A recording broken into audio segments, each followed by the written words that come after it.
Oke, selamat malam. Assalamualaikum warahmatullahi wabarakatuh. Berjumpa lagi dengan kami di channel YouTube-nya KDS. KDS ini adalah Kang Deddy Sulomo, ya. Nama asli siapa, Mas? Perkenalkan, nama saya Asli Sulomo, pendek nama. Itu nama orang Jawa ya. Sulomo itu membawa artinya panjang. Saya setelah besar begini baru tahu arti nama Sulomo itu. Dan nama Sulomo itu tidak ada duanya. Mungkin teman-teman bisa cek adanya Sutomo atau Salomo. Kalau Sulomo ini sebesar saya begini belum pernah ketemu. Itu nama ya. Nah, saya lanjut. Saya dilahirkan tahun 1972, tempatnya di Jawa Timur, yaitu di Ponorogo. Tahu di Trenggalek atau di Sawu, saya nggak begitu paham, karena orang tua saya dulu pindah-pindah juga di Jawa. Nah, saya waktu tahun sekitar 72-73, saya dibawa ke Sumatera, yaitu pindah, kalau disebut transmigrasi Mas. Cuman orang tua saya itu bukan transmigrasi, karena keluarga kakak adik-adik itu banyakkan di Lampung. Di Lampung tepatnya yaitu Lampung Tengah, kalau sekarang sudah jadi Lampung Timur karena ada pemekaran.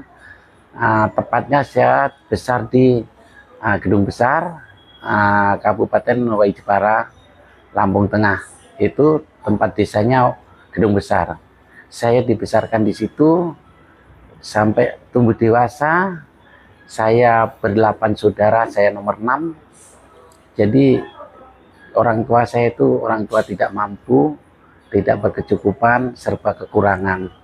Kecilan saya itu sama seperti anak-anak pada umumnya, namun kekecilan saya itu kurang perhatian sama orang tua, karena orang tua saya tidak fokus untuk mendidik anak, karena orang tua khusus fokus cari untuk makan, yang untuk ngidupin anak-anaknya, karena keluarga besar.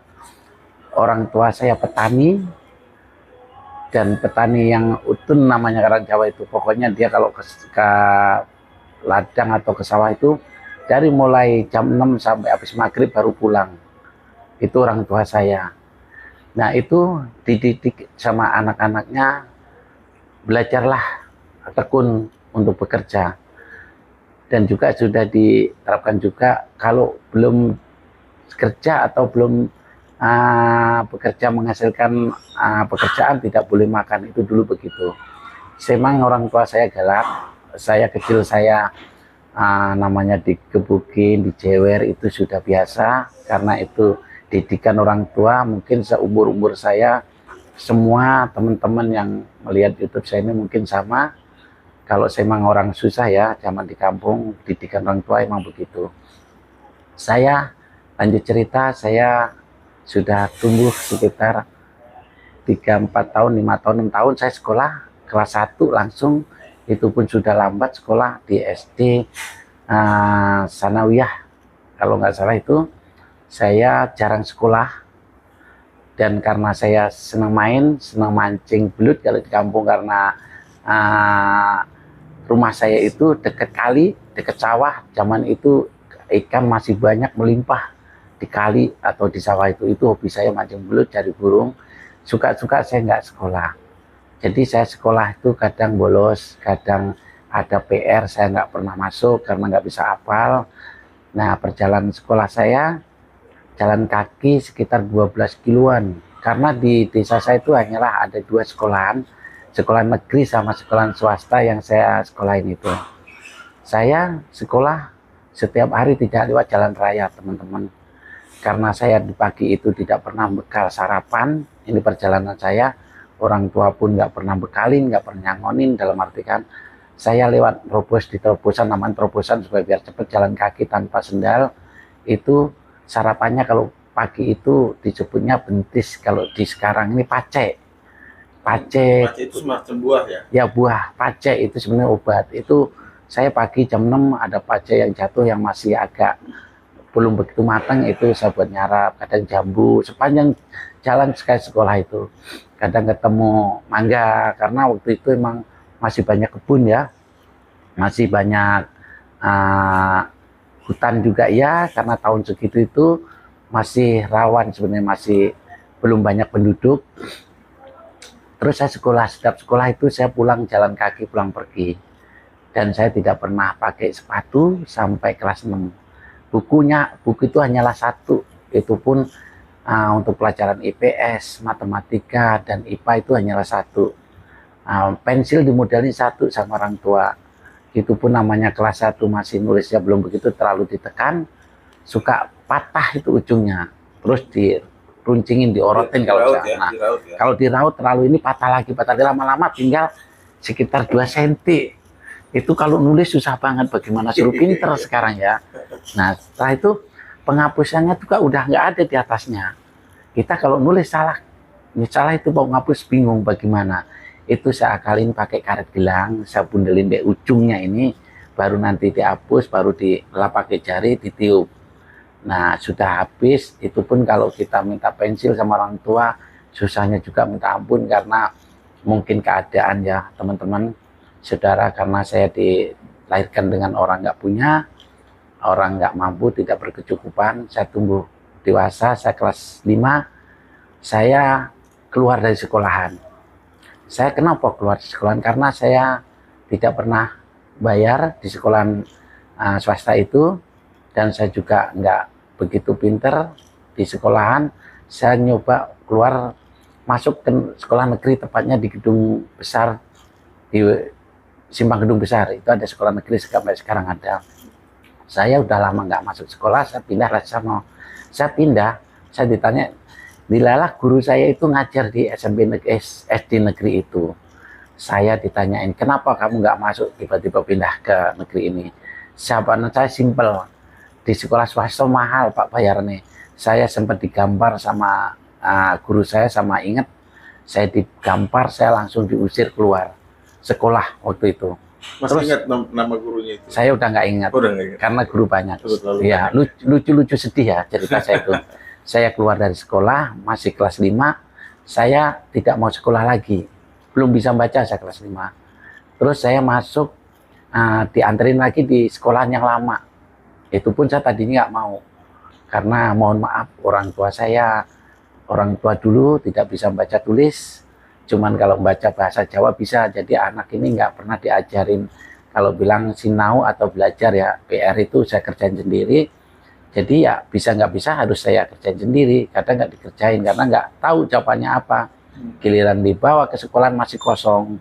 Jadi lama-lama kita malu sendiri, saya sebagai anak sekolah. Suruh hafalan nggak pernah hafal, karena keasikan main. Satu itu karena orang tua ya udah nggak merhatikan anaknya bagaimana yang mulai sekolah.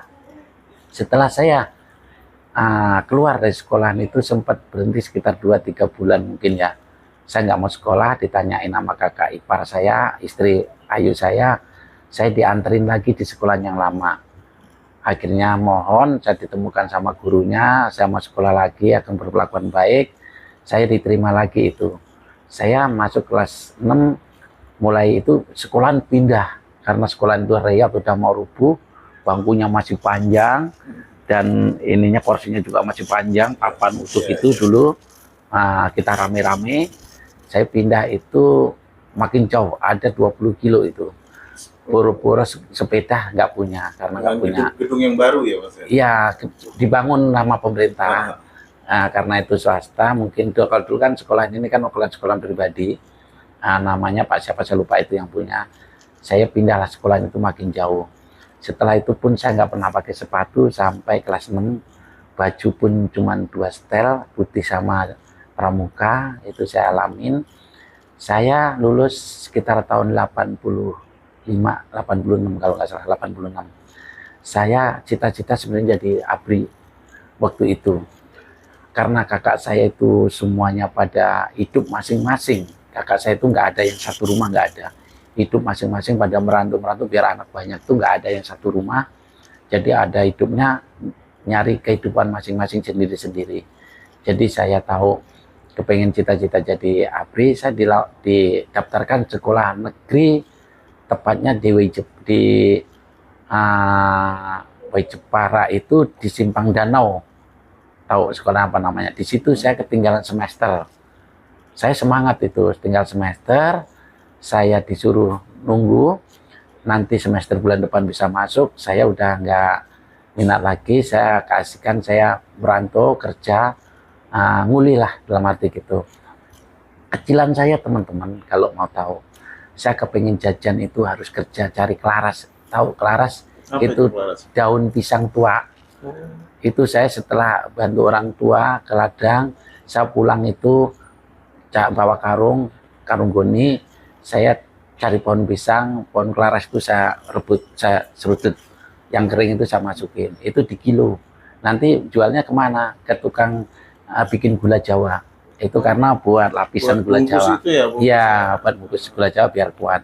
Itu zaman itu saya mungkin dapat cuma 50 perak, 10 perak itu. Untuk beli apa? Untuk beli es cendol, saya masih ingat.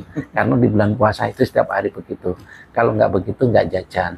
Sudah saya tumbuh agak dewasa sedikit, saya coba belajar kerja, bayar istilahnya nguli.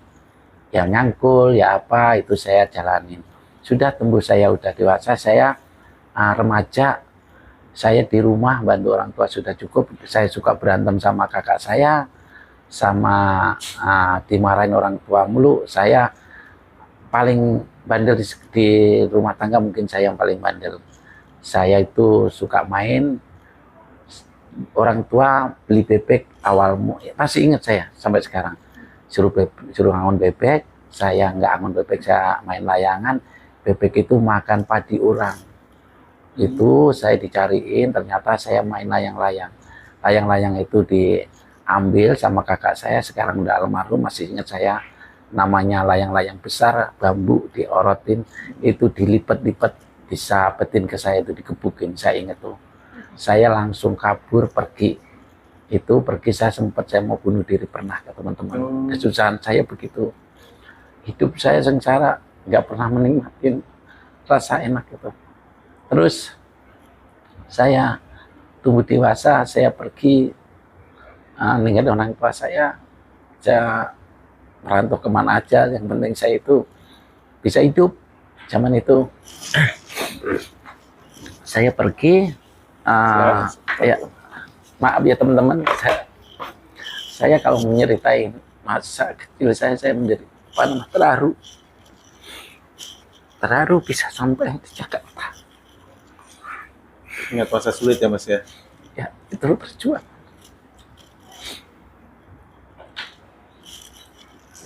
Terus saya sudah tumbuh dewasa. Saya coba di sana penghasilan akan bikin gula. Waktu itu saya, kalau masih ingat, orang dari Lampung itu Gunung Balak. Gunung Balak itu disebut gunung besar, kalau orang Lampung kan Balak.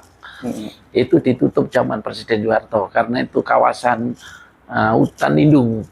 Itu masyarakatnya banyak banget itu. Nah, di situ hutan lindung itu digusur tahun 9 berapa saya udah nggak ingat, ditutup sama Soeharto. Zaman Soeharto rakyatnya itu dipindah ke transmigrasi, semua itu tanah subur, tapi di situ emang tempat orang yang zaman dulu ya rawan, tempat namanya garong, maling itu pusatnya di situ. Orang tua saya, ya? Iya, saya itu sering di garong, saya masih ingat kecil. Sapi bapak gaduh tempat orang, diambil orang. Malam kita punya sedikit, tengah malam pintu kita ditendang masuk, jangan bergerak nyawa atau harta. Itu kalau kehidupan tahun segitu. Pokoknya tahun segitu itu kita serba susah. Kita punya, diambil orang, kita nggak punya, kita kepingin punya. Saya mengalami kemalingan atau kegarongan itu udah berapa puluh kali orang tua saya itu. Namanya kalau emang maling biasanya dia gali tanah di bawah pagar, bawah dulu kan temboknya nih kayu nih, kayu papan ya. Nah itu apa aja ngambil ayam, beras, itu gasir namanya. Gasir itu dia ngeduk tanah dari luar, dia masuk di bawah itu apa namanya, pagar, pondasi, nggak ada pondasi, pagar, masuk pagar langsung masuk, iya. Di situ tahu-tahu pagi udah pintu terbuka, kartal sudah habis semua, itu sering. Kalau nggak begitu dia langsung dubrak tengah malam, 5-6 orang pakai cadar, ternyata itu orang-orang ya sekitar kita aja yang sudah tahu. Itu kehidupan di Lampung, emang kalau di Lampung itu keras emang ya. Saya nggak ngalamin berapa kejadian begitu. Saya itu orang tua saya emang nggak pernah punya lahan pun nggak punya orang tua saya. Hanyalah menggarap lahan orang. Saya sedih kalau melihat orang tua saya. Tapi saya ingat perjuangan orang tua saya itu sangat luar biasa. Sampai sekarang saya itu kalau ingat orang tua saya sedih, tidak bisa membagikan. Terus saya di tahun 1000 berapa ya, saya nggak ingat lagi, saya timbul dewasa sekitar umur 15 tahun, saya sudah mandiri, saya nyadap gula Jawa. Oh, Itu buat gula Jawa ya, itu ya. gula Jawa itu nama deres. Itu saya hidup sendiri, saya cari kayu, ngerebus sendiri. Itu pun kalau awalnya, kalau di Gunung Balak itu yang penting kita bayar sama mandornya, karena banyak pohon kelapa ditinggal waktu itu, karena diganti pohon sonokeling untuk hutan lindung. Jadi banyak pohon kelapa yang ditinggal, itu yang saya deres, dan saya cari buahnya untuk koprak. Untuk apa? Numpang hidup saya sehari-hari untuk hidupin. Sudah begitu saya lagi perjalanan saya deres, panjang teman-teman perjalanan saya ini kalau diuraikan mungkin nggak cukup 2 hari, tapi nanti kita akan bersambung, dan nanti ini saya akan uraikan perjalanan saya hidup. Saya merantau pernah di pembukaan baru, yaitu saya karena di situ saya udah punya udah punya tolak ukur. Saya itu kalau merantau 2 tahun tolak ukur saya. 2 tahun saya merantau bidang apa tidak berhasil, saya akan ambil profesi lain. Saya petani sudah, pedagang zaman dulu ya. Situ pedagang apa aja lah, ngumpulin barang, kita jual tempat orang lain sudah. 2 tahun nggak ada perkembangan, saya akan ganti profesi. Lama, kakak saya pindah ke transmigrasi yang sekarang udah almarhum. Saya masih tinggal di Waijepara. Saya banyak utang karena saya tidak ada yang kontrol kehidupan saya. Ya mohon maaf, kehidupan anak muda tanpa kontrol, tanpa orang tua, saya enaknya semuanya sendiri. Saya punya utang banyak, zaman itu 500 ribuan lah. Saya sama bos gula ya di Waijepara, di Gedung Besar. Saya diambil sama kakak saya, karena kakak saya ini yang satu, pas kakak saya itu yang sekarang di Bangka itu sudah duluan dia dibawa ke Rawajitu untuk buka lahan baru, lahan dari pemerintah. Itu pun tidak bayar zaman itu. Saya ambil kakak saya, utang saya dilunasin di situ. Dilunasin sekitar 500 ribu, saya diajak ke Rawajitu namanya, buka hutan belantara yang masih banyak binatangnya, babi, masih hutan itu apa namanya, menjangan apa itu, masih karena masih hutan belantara dekat laut. Itu tanah-tanah gambut, dan kita kesusahan kalau buka di situ karena kita salah sedikit melangkah itu kita bisa masuk seleher. Karena dia tanahnya kalau diinjak but-but gitu, namanya tanah gambut. Iya. Karena iya itu tanah rawa. Rawa. Sekarang saya sudah ikut buka lahan itu dan suka petani, bisa jadi daratan, itu bikin kali, itu saya ikut tani di situ. Saya kalau mau nemuin kepengen mau punya beras, nyusul kakak saya kerja di tambak udang di Pasena namanya. Kakak saya kerja di perusahaan di Pasena tambak udang, sekarang sudah menjadi swasta. Dulu emang punya lim, kalau nggak salah itu punya usaha keluarga lim gitu. Itu menguasai tambak udang di Pasena. Kakak saya jadi sopir, namanya operator alat berat. Nah lumayan gajinya. Nah kakak saya juga itu ke Rawajitu itu kabur dari dalam arti dia ikut ke Rawajitu itu karena orang Waijepara itu ada yang jadi lurah di Rawajitu. Nah, jadi mengadu nasib. Iya, mengadu nasib karena kakak saya itu namanya kenakalan remaja di Lampung itu bukan tidak udah ketulungan tahun segitu. Kakak saya mungkin ada masalah ya remajanya. Kakak saya kabur ke Rawajitu ikut Pak Lurah namanya Pak Leham. Saya masih ingat. Zaman itu Pak Leham, kakak saya belum nikah. Disuruh bikin foto aja, cari foto cewek, dapatlah jatah lahan 1 hektar seperempat itu zaman itu. Yaitu saya garap itu, kakak saya merantau itu ke Tambak Gudang, baru saya garap sama kakak saya. Saya sambil kerja untuk cari makan. Nah itu perjalanan saya itu 2 tahun, 4 tahun saya pernah hidup di tengah hutan. Cari pohon nibung. Nibung itu pohon untuk sandaran kapal. Biasanya kayu itu kayak pohon pinang. Itu kerasa minta ampun, dan masih di hutan belantara. Situ sudah saya alami, itu kehidupan saya keras. Saya merantau ke dalam sama orang Bugis 4 orang. Saya merantau, awal mulanya saya bisa lari sampai ke Jakarta. Awal mulanya saya merantau ke dalam karena saya bekal cuma beras sama ikan asin. Setiap hari makannya ikan asin sama beras itu nasi. Di situ masih banyak harimau. Masih karena hutan belantara, saya tidak bisa mendapatkan hasil dari saya jual karena nggak punya modal, nggak punya alat. Kalau yang orang punya alat itu berat, dia pakai alat ditarik ke pinggir laut baru bisa dijual, karena panjangnya paling nggak bisa 15 meter satu batang. Saya cuma bisa nebangin selama 1 minggu, stok habis saya pulang sama namanya Amir, sampai sekarang masih ingat. Sempat saya ribut sama orang Bugis di